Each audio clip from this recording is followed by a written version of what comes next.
নারী ক্ষমতায়ন ভীষণভাবে জরুরি। যদি আমরা একটু লজিক দিয়ে চিন্তা করি, একটা পরিবার শুরু হয় একটি বাবা এবং একটি মাকে দিয়ে। আমরা সচরাচর দেখে থাকি বাবার দায়িত্ব বাইরে কাজ করে সংসার চালাবে, মার দায়িত্ব বাচ্চা পালন করবে, রান্না বান্না করবে, সংসার সামলাবে। সো এভাবে যুগের পর যুগ চলে এসছে।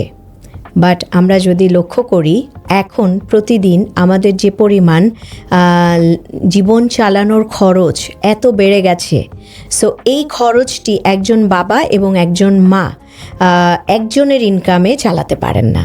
সেই ক্ষেত্রে সংসারে শুরু হয় জ্বালা যন্ত্রণা এবং ক্রন্দন। সো সেখান থেকে যদি আসলে রক্ষা পেতে হয়, একটি সংসারকে সুন্দরভাবে চালাতে হয়, তাহলে সমানভাবে দুজনেরই অংশগ্রহণ দরকার সংসার চালানোতে এবং সংসারের বাকি সব কন্ট্রিবিউশনে।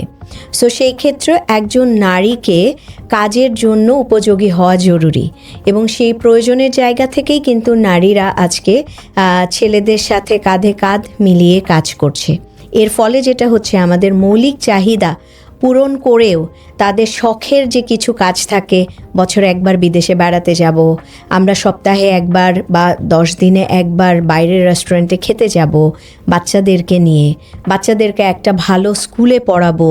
সো সব ধরনের ডিমান্ড পূরণ করা সম্ভব যদি নারী ক্ষমতায়ন সম্ভব হয়, যদি এম্পাওয়ারমেন্ট দারুণভাবে হেল্প করে সংসারটিকে সুন্দরভাবে চলতে, যদি কিনা নারী সেই এম্পাওয়ারমেন্টটা নিতে পারেন।